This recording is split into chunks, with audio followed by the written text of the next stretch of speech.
Então, vamos começar falando um pouco sobre o Estado. Como a apresentação é muito curta, eu não vou poder me delongar muito nos conceitos, mas, enfim, qual é o Estado que precisamos em face dessa nova realidade brasileira, dessa crise econômica e institucional que o Brasil está passando hoje em dia, né? A gente tem vários tipos de classificações de Estado, né? Eu peguei 3 aqui para falar com vocês, né?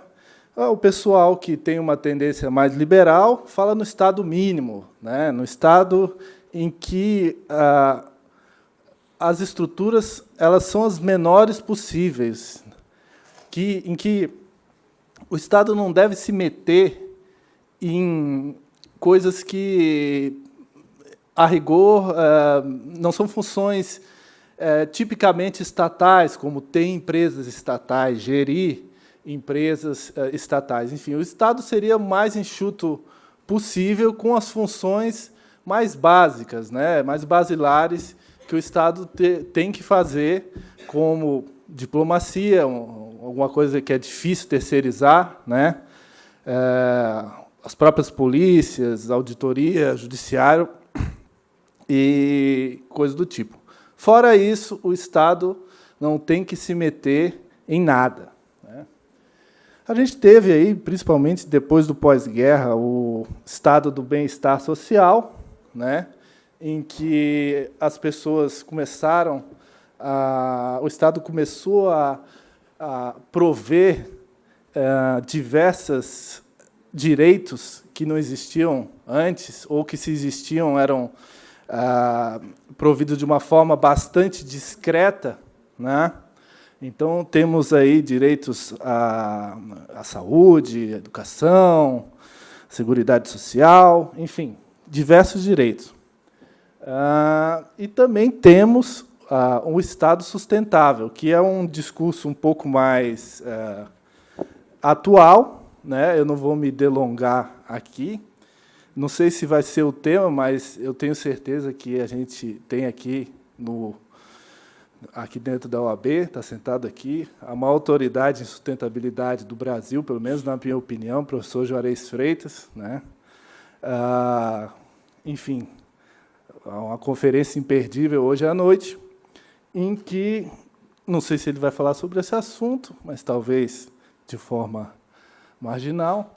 O Estado da sustentabilidade, ele ainda é um conceito em construção, né? Ele ainda não está tão bem solidificado na doutrina, mas o Estado da sustentabilidade ele tem uma visão que protege não só quem está vivendo agora, mas até quem ainda nem nasceu. É um Estado que pensa tanto nas pessoas e não só nas pessoas, é mais ampliado do que isso, nas pessoas que estão agora e nas gerações futuras, né? Me parece que o Estado do bem-estar social é um Estado que pensa um pouco no indivíduo e talvez esqueça um pouco as gerações futuras, né? Então, o Estado sustentável é um Estado que vai tentar pensar nas gerações futuras de uma forma harmônica e equilibrada entre as dimensões da sustentabilidade, né? As 3 dimensões clássicas, a dimensão econômica, a dimensão social e a dimensão, claro, a mais famosa, ambiental.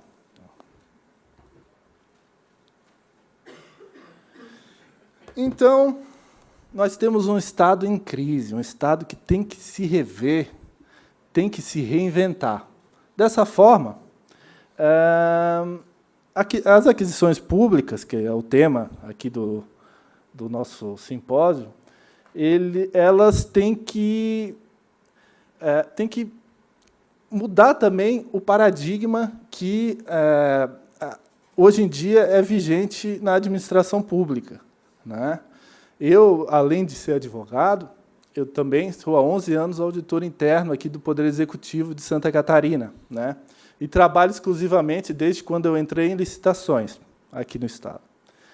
E dessa experiência que eu tive, aqui, e também com os colegas da União, enfim, dos municípios, uma espécie de fetichização do menor preço, né? A gente vê muita judicialização, se um edital pede ou especifica alguma coisa, dizendo que está direcionando, mas, na verdade, basicamente, 95% das vezes que eu vi que a licitação acabou em menor preço, foi a pior licitação possível, né? Geralmente, a gente tem jogo de planilhas, a indústria dos aditivos, né, produtos de péssima qualidade, né, todo mundo faz piada do café de licitação, né, que esse que é o café mais de péssima qualidade que existe, né. Então, existe uma certa cultura, né, da compra pelo menor preço no Brasil. Então, para mim, a compra pelo menor preço não é a compra mais vantajosa. E comprar pela melhor qualidade. O japonês, né, ele tem essa visão um pouco diferente, né? O paradigma deles é a qualidade. Então, eles deixam um pouco de lado essa questão do menor preço para ter produtos de alta qualidade, né? Também não acho que deve ser o nosso norte. E tem alguns doutrinadores que estão defendendo a compra de forma sustentável. Enfim, o Kamal falou para vocês das microempresas, das empresas de pequeno porte, todo o tratamento diferenciado que a legislação dá, né? A legislação também de licitações fala sobre a questão do desenvolvimento econômico sustentável, do desenvolvimento regional.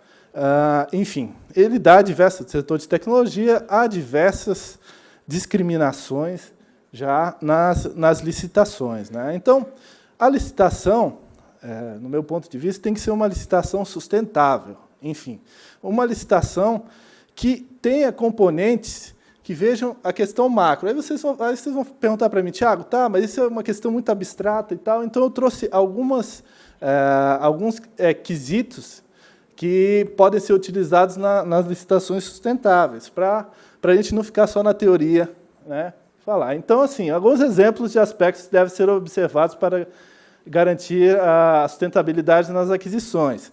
Durabilidade do produto. Eu estava em Minas Gerais ontem e eu reparei que o carro da polícia lá é um Uno Mille 1.0, né? Talvez tenha sido o carro mais barato, mas eu acho um pouco difícil correr atrás de bandido num carro 1.0, né? Então, o que acontece? Nas licitações, deve-se ver a questão da durabilidade, né? A gente tem carros aqui fabricados no Brasil que são...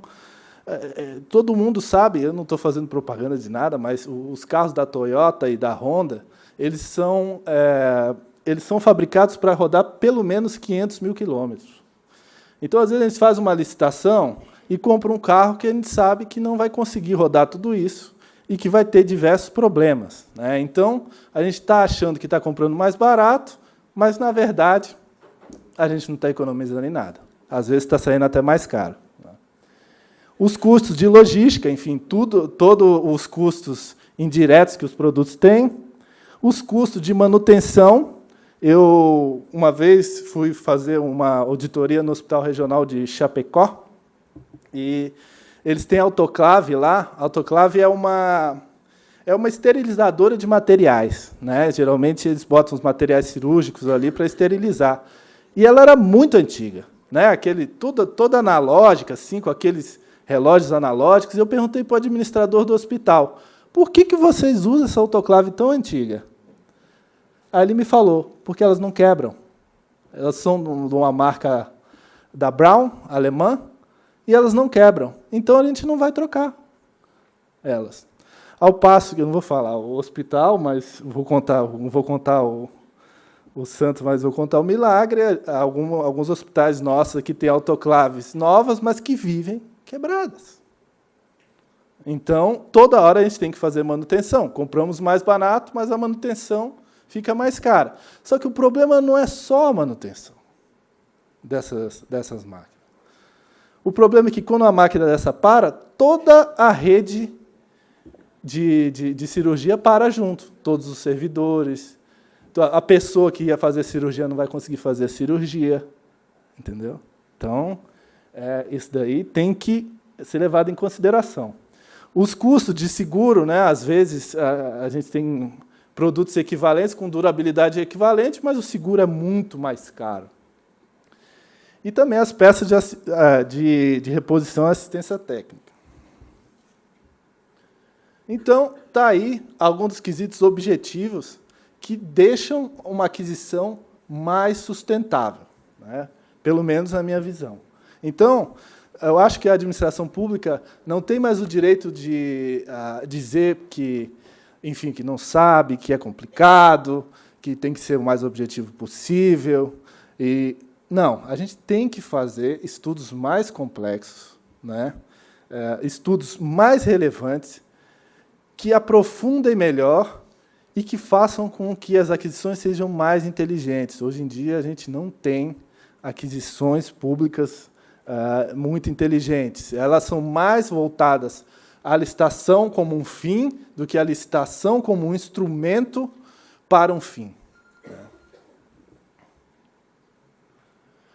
Antes de falar de inteligência artificial com vocês, eu vou pedir para o David passar um vídeo, e eu vou pedir desculpa para vocês. Eu queria passar um vídeo sobre inteligência artificial aplicada à advocacia, mas os que eu consegui, eu não consegui autorização para passar aqui.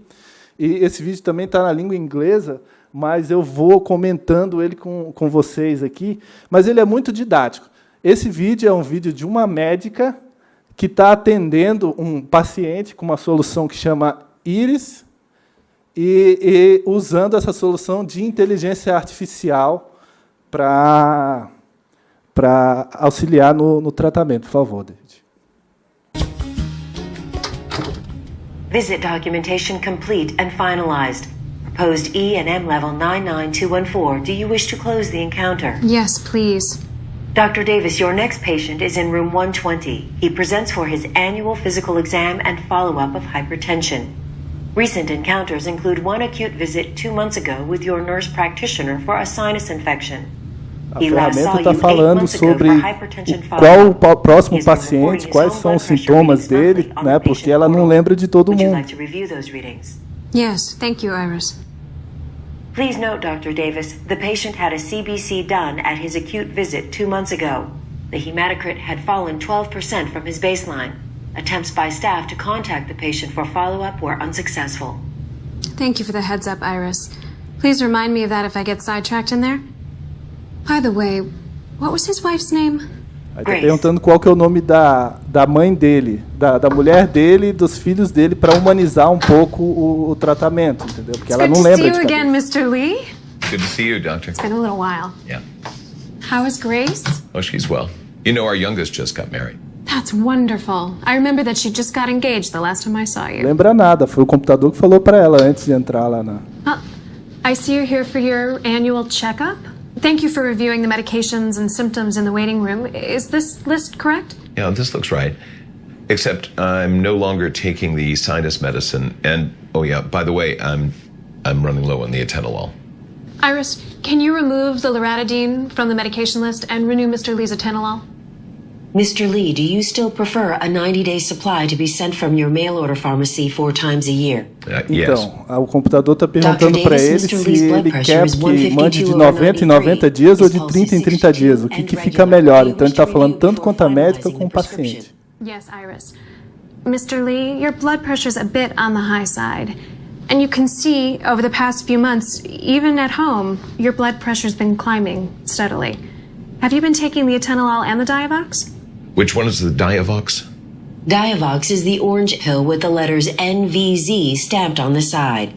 Oh, o próprio computador já falou ele não sabia qual era o remédio, o computador já falou qual era o remédio que ele estava esquecendo de tomar, que é um remédio para pressão.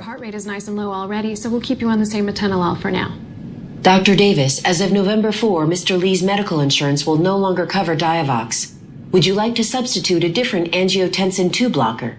O computador acabou de dizer que o plano de saúde dele, a partir de tal data, não vai cobrir um remédio que ele está tomando agora. E o próprio computador deu a sugestão para a médica trocar o medicamento por um que esteja no plano de saúde dele. Check your blood pressure from your home monitor and transmit the readings to me on the patient portal once a week for the next 2 months? Sure. Iris, can you please schedule reminders for Mr. Lee on the patient portal? Reminder scheduled. Great. O computador acabou de agendar a próxima consulta dele. You mentioned Pode, increased pode constipation. parar, David. Tell me O more. vídeo é muito maior, né? Mas isso daí não é um vídeo fictício. Essa é uma tecnologia que já existe, já é operacional, né? O Brasil ainda tem pouca pesquisa nessa área de tecnologia de inteligência artificial, mas aplicando aqui, a gente está na nossa casa, né, na OAB, da Casa dos Advogados, já existem várias ferramentas que fazem trabalhos similares a esses com advogados, ou com próprios clientes, entendeu? Só que, em vez de falar o medicamento, eles fazem eles fazem um trabalho de coleta de dados e análise de dados e dizem, olha, se você entrar com essa ação, as pessoas que entraram com a ação parecida tiveram a mesma chance, tiveram, sei lá, quantos % de chance de serem favorecidas ou não. Enfim, a inteligência artificial vai mudar bastante a forma com que a gente advoga. A inteligência artificial não consegue ainda interpretar bem as leis. Então, a parte de consultoria jurídica, aí, os grandes consultores ainda vão ter bastante espaço. Mas a advocacia, talvez a advocacia mais tradicional e litigiosa, ela vai ter algum tipo de mudança brusca e vários cargos vão ser diminuídos aí com o tempo, né? Na advocacia, na própria auditoria, na medicina, né? A gente vai ter que aprender que as máquinas estão conseguindo aprender e fazendo algumas coisas que nós, seres humanos, que nós fazíamos. Então, para finalizar aqui com a palestra com vocês, né? A inteligência artificial, então, o que é? Né? Primeiro eu dei um exemplo, depois a gente vem para o conceito. Né? Então, é um ramo da ciência da computação que simula a capacidade humana de raciocinar, conhecer, aprender e resolver problemas. Né? Então, esse é o futuro que a gente vai ter que enfrentar. Ele é inexorável, a gente só não sabe quando ele vai chegar efetivamente, né? Mas ele já está chegando. Muito obrigado.